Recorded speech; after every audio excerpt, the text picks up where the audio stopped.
If you walk into the Riverhill cafeteria or a classroom, blue bins can be spotted throughout the room, symbolizing an environmentally conscious effort.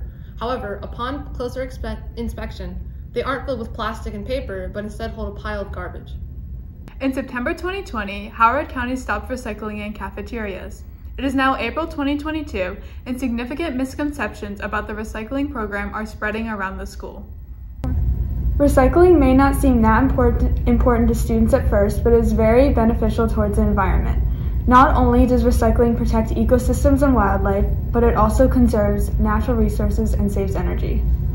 In 2019, just after the decision to stop recycling in HCPSS cafeterias was reached, school spokesman Brian Bassett told the Baltimore Sun that the school system deemed it too difficult to collect in the cafeterias that the school system themselves decided not to recycle in school cafeterias. Bassett also mentioned that the highest probability of trash and recycled items being mixed is in our cafeterias. Now, I don't know that we're recycling in the way that we would ideally like to be recycling. We have one 6-yard recycling container that our custodians will put recycling in. However, if they go to a classroom bin or an office bin and that bin has something that is not allowed to be recycled, they cannot sort through it and pick it out, and so all of that has to go in the trash. So if they go to a blue bin and it has things that are non-recyclable, that's going in the trash. If they go to a blue bin and it has things that are recyclable, that should be going into the big 6-yard container that's out on our backloading dock. So we are recycling, it's just because of the sorting that it's kind of complicated. Maybe not as ideal as we would like, yes. Of course, yes. We have observed multiple students attempting to sort their waste. There are people who actually take time to actually recycle. I see them go to the trash can, who actually take out a piece of trash and see which bin it goes to. Unfortunately, many people have done so incorrectly, which contributes to Riverhill's inability to recycle. The more students that actually do the sorting and they do it correctly, the better off our recycling efforts will be. If our custodians see a plastic bag in there or trash in there or something that is not recyclable, they can't recycle any of it. All of it then gets thrown out. So the more sorting everyone does, the better off our recycling efforts will be. Plastic water bottle caps cannot be placed in the blue bins and must be thrown in the trash.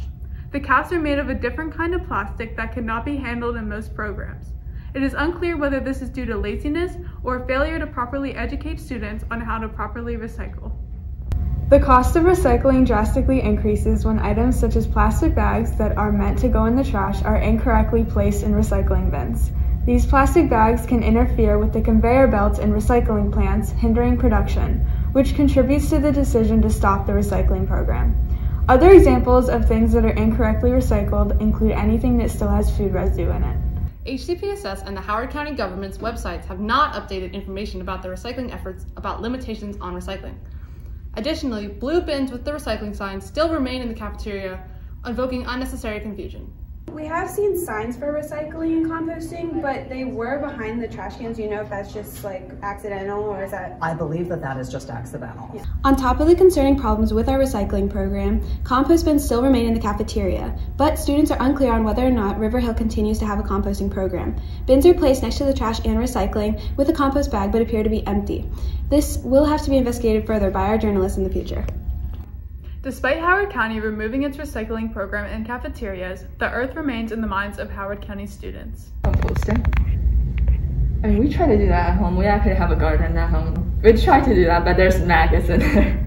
So it's hard to do. But composting, well, so food waste, instead of going to landfills, they get used to be decomposed so they can have be used for nutrients in the soil and then used in gardens to grow plants that produce oxygen. I think recycling is important because we create a lot of waste these days and we just need to work to improve the, impact we have in our community, and with recycling we can work to sustain the environment a little bit longer. Yeah, definitely. Do you think recycling is a good way to help the environment? Yes, I think it's a good way to help the environment as long as the things that are being recycled are actually used to be recycled. I mean, especially in Howard County, as wasteful as we are, I think it's good to remind ourselves that we come from the earth and eventually we're just going to go back down into the earth. We need to preserve it for future generations. Senior Shobari Turudkar talks about efforts to integrate green practices into the community through Leadership U. So Leadership U is a program that works to develop leadership and community service skills for sophomores, and they want to help them get more involved in Howard County. So we break up into teams, and each team finds a project that they're passionate about or a topic that they're passionate about, and then they work to create a project that will have a long-term impact in Howard County. So the topics change every year, but for my year there was a group that was focusing on the environment, and they learned a little bit more about composting, and they created a documentary about composting that was showed, I'm not sure where, but somewhere in the county, just to raise awareness and get more people to join in the cause. So, yeah. River Hills Green Initiative also recently held a Climate Action Awareness Week outside of the cafeteria to educate students on current climate realities and to encourage them to act against climate change. About 100 students came to the table to see how they can personally help with this emergency. Although HCPSS may have stopped its recycling program in cafeterias, River Hill is still thinking of the earth and working to preserve it.